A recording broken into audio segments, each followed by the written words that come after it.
আপনি দেখতে পাচ্ছেন যে প্রবোস্টের যে গাড়ি, সেই গাড়ি তারা ঘেরাও করে রেখেছে।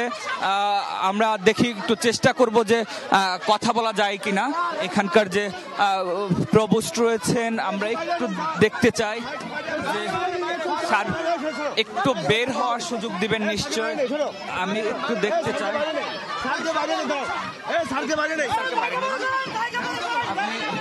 যারা শিক্ষার্থী রয়েছেন তারা কিন্তু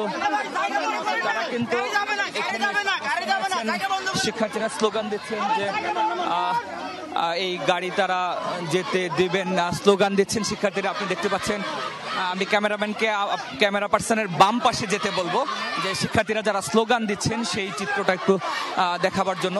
তাদের যে দাবি সেটা হচ্ছে যে বর্তমান প্রশাসনের অধীনে কখনোই সুষ্ঠু নির্বাচন সম্ভব নয়, এবং তারা এতদিন সেটি বলেননি। তারা যেটি এখন স্লোগান দিচ্ছেন আপনি শুনতে পাচ্ছেন যে ভোট কারচুপি কেন হলো, প্রশাসন আসলে জবাব চায়।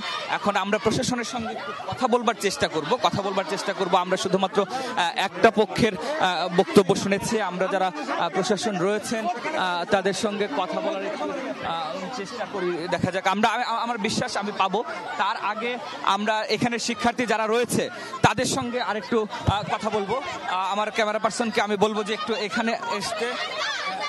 আপনি একটু আমার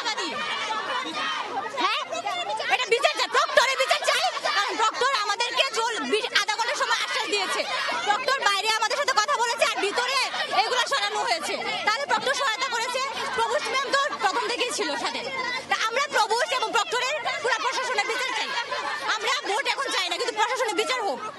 আচ্ছা, এখানকার যারা শিক্ষার্থী রয়েছেন তারা বলছেন যে প্রভোস্ট এবং দায়িত্বশীল যারা রয়েছেন তারা তাদের পদত্যাগ চান, এখন আর এই হলে তারা ভোট চান না। বলা যায় যে হঠাৎ করেই কিন্তু শুরু থেকে যেরকম সুশৃঙ্খলভাবে শুরু হয়েছিল সেই পরিস্থিতিটা কিন্তু এখন আর নেই। হঠাৎ করে পরিস্থিতিটা উত্তপ্ত হয়ে গেছে, এবং বিশেষ করে এই কুয়েত মৈত্রী হলে আপনি দেখতে পাচ্ছেন যে প্রত্যেকটা শিক্ষার্থীর হাতে হাতে কিন্তু 10, 20, 30, 40, এমনকি কারো হাতে আমি 50টিরও বেশি পর্যন্ত কাগজ দেখেছি। তারা সেগুলো আগেই অর্থাৎ ক্রস চিহ্ন দেওয়া, ক্রস চিহ্ন মানে এবার ঢাকা বিশ্ববিদ্যালয় যে নিয়ম করেছে যে ক্রস চিহ্ন দিয়ে ভোট দিতে হবে, সেভাবে অর্থাৎ ভোট দেয়া রয়েছে। ফলে এখন যেটি হয়েছে আপনি জানেন যে ঢাকা বিশ্ববিদ্যালয়ের যে অতীত ইতিহাস, যে রাজনৈতিক অবস্থা, সেখানে কিন্তু বরাবরই একটা অন্যরকম জায়গা শুরু হয়। যদিও ঢাকা বিশ্ববিদ্যালয়ের শুরুরকার যে ডাকসু নির্বাচন কিংবা এর পরবর্তী যে ডাকসু নির্বাচন, সেখানেও কিন্তু ভোট কারচুপির মতো নানান কথা হয়েছে, নানান অভিযোগ হয়েছে। এমন বাস্তবতায় আপনি দেখতে পাচ্ছেন যে এখানে যারা রয়েছেন তারা কিন্তু দেয়া ব্যালটগুলো, অর্থাৎ যাদেরকে ভোট দেয়া হয়েছে সেই ব্যালটগুলো তারা এখানকার যারা দায়িত্বশীল কর্মকর্তা রয়েছেন তাদের উপর তারা ছড়িয়ে দিয়েছেন।